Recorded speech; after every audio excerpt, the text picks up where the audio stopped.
que la expulsión administrativa y penal, que ambos confluyen en el mismo lugar, en ese centro de internamiento de extranjeros. España, con la nueva ley de extranjería, habla de un tiempo de internamiento de 60 días. Por tanto, ha superado los 40 días. Y recuerden lo que les explicaba al principio. Desde el punto de vista administrativo, España no puede privar de libertad al infractor administrativo, ni directa ni indirectamente. ¿Cómo pueden llegar a esta conclusión, que es contradictoria con el principio básico de que la administración no puede privar de libertad a los ciudadanos? Simplemente con el mismo derecho. Para eso sirve el derecho. Crear la cobertura. ¿Por qué? Porque dicen, claro, la norma impide que la administración imponga sanciones que priven de libertad. El centro de internamiento no es una sanción. La expulsión es una medida cautelar. Por tanto, el centro de internamiento es el cumplimiento de una medida cautelar, no de una sanción. La sanción sería la expulsión. Y con la expulsión dicen no se priva de libertad. Pero con la privación teórica de libertad en el centro de internamiento, como es una medida cautelar, lo mantenemos hasta expulsarlo, no es una sanción penal. Esa es la cobertura. Y repito, el derecho sirve de otras cosas para eso. Pues para permitirle al Estado incumplir con la propia Constitución, que es la que prohíbe que la administración puede privar directa o indirectamente de libertad a los ciudadanos y también a los no ciudadanos.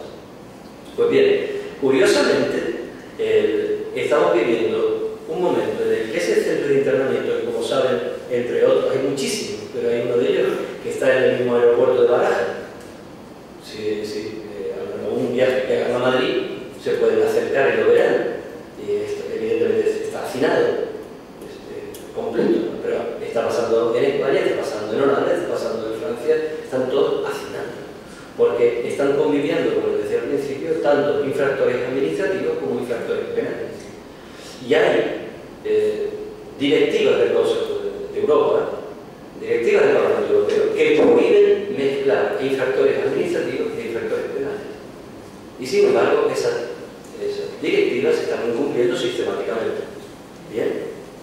En cuanto a los derechos, por fin la ley de extranjería reconoce que tienen derecho a la asistencia jurídica gratuita, que tienen derecho a una asistencia médica, que tienen derecho a un intérprete. Sin embargo, no dice que tienen derecho a un juez de vigilancia penitenciaria. ¿Por qué? Porque el juez de vigilancia penitenciaria no asiste, no asiste a las prisiones habitualmente, como los compañeros que están trabajando allí saben. Si los jueces de vigilancia penitenciaria apenas cumplen con su obligación en los centros penitenciarios, menos aún en los centros de internamiento de extranjeros. Por tanto, estamos creando auténticos guetos.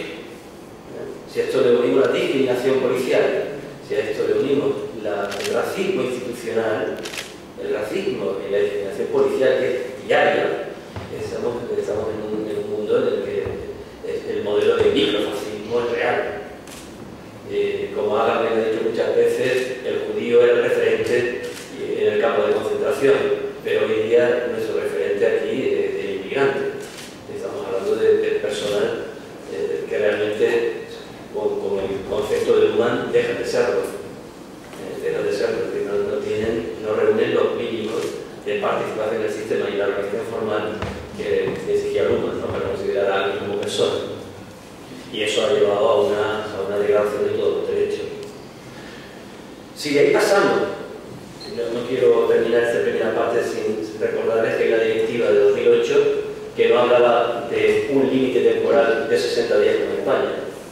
La directiva habla de la necesidad de que el centro de internamiento mantenga privada de libertad a la persona durante 12 meses y excepcionalmente, cuando represente un peligro para el país, puede llegar a 18 meses de privación de libertad. Cuando la propia directiva de 2008 habla de impedir el regreso del sujeto que ha sido expulsado hasta 10 años. Impone un límite de 5, pero puede llegar hasta 10 años de impedirle entrar en el país si representa también un peligro para el orden público, la paz pública o la seguridad nacional. Y yo les garantizo que soy especialista en este tema de seguridad y orden Nosotros sí sabemos lo que es la vida, la integridad física, la libertad de una persona. Sabemos lo que puede ser la seguridad de esa persona, pero no sabemos lo que es la seguridad del Estado. En nombre de la seguridad del Estado se han cometido tantos crímenes que ahora volver a ver que aparecen en estas directivas los límites del orden público, la tranquilidad pública, la paz pública, la seguridad del Estado, no de los ciudadanos, para imponer ese tipo de límites, da miedo, da miedo. Por tanto, la directiva que obliga a los Estados a transformar su legislación es mucho más restrictiva aún, sorprendentemente, que la propia legislación nacional. Cuando el inmigrante comete un delito que tiene que ver con sus valores culturales, el derecho penal no ha creado ninguna figura que permita la rebaja de la pena.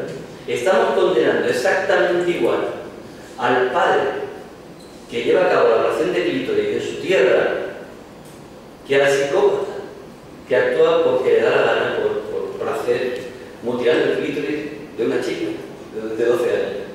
La pena que estamos aplicando en uno y en otro caso es la misma. Es decir, la referencia cultural, religiosa de estas personas, el derecho penal actual no los valora, no los tiene en cuenta. En ninguna de las figuras, esto ya sería excedernos, ¿no? en el ámbito en el que estamos, hablar del error de prohibición, de la alteración de la perfección, de figuras que existen en nuestro derecho penal y que teóricamente podrían ser aplicables.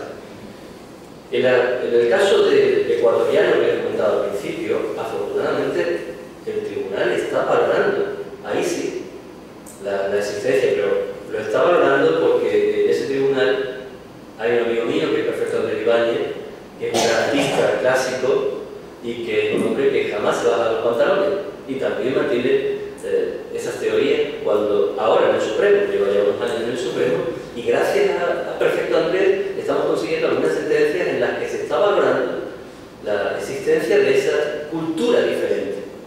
En el caso de la prohibición del velo, quien comete el delito no es la persona que lo utiliza, sino el sector público que le impide la entrada en un colegio, lo que es un derecho fundamental a la educación, cuando se impide por la autorización, por el empleo de un derecho que no perjudica a otros derechos fundamentales de ningún ciudadano. En mis clases hay alumnos que van con camisetas de Real Madrid y a pesar de eso no los expulso de clase. En el doctorado ya tengo alumnas, evidentemente, que tienen otras culturas y algunas van con el velo. ¿Qué perjudica? ¿En qué derecho fundamental perjudica a la persona que utiliza ese símbolo? ¿No? Es ridículo. Bien, solamente quería hacer esta referencia. Cómo el derecho penal no ha cambiado su estructura para tener en cuenta los diferentes valores culturales. Algunos de ellos efectivamente pueden vulnerar la Constitución, pero lo que es evidente es que no pueden tener la misma sanción esos comportamientos que aquellos otros, los que no están guiados por ningún factor cultural, religioso, ancestral. Y finalmente quería hablarles de lo que me parece más hipócrita de todo lo que he comentado hasta ahora. ¿Saben que el único derecho del inmigrante o los únicos derechos de los inmigrantes que aparecen en nuestro Código Penal están en el título 15 bis? El título 15 bis habla de los delitos contra los derechos de los ciudadanos extranjeros en España. Para empezar, la primera de la frente, ciudadanos extranjeros en España. Perdonen, no lo consideran como ciudadanos, por tanto, no hablen de ciudadanos extranjeros, si no lo consideran como tales. Bien, en segundo lugar, uno espera ver en el Código Penal pues aquellos delitos que tienen que ver más con la existencia del inmigrante ilegal, como es la discriminación real, el racismo real, pero que existe en la calle, que existe en la institución, que existe en la policía, repito, y que existe desde el Estado cuando crea este tipo de normas. Sorprendentemente, si ustedes ven ese artículo 318 bis, en ese título 15 bis, solo se van a encontrar un delito. El delito de tráfico ilegal de personas, el delito de inmigración clandestina. Afortunadamente, con la reforma de 2010 que entra en vigor ahora en diciembre, se produjo en verano, junio, afortunadamente ya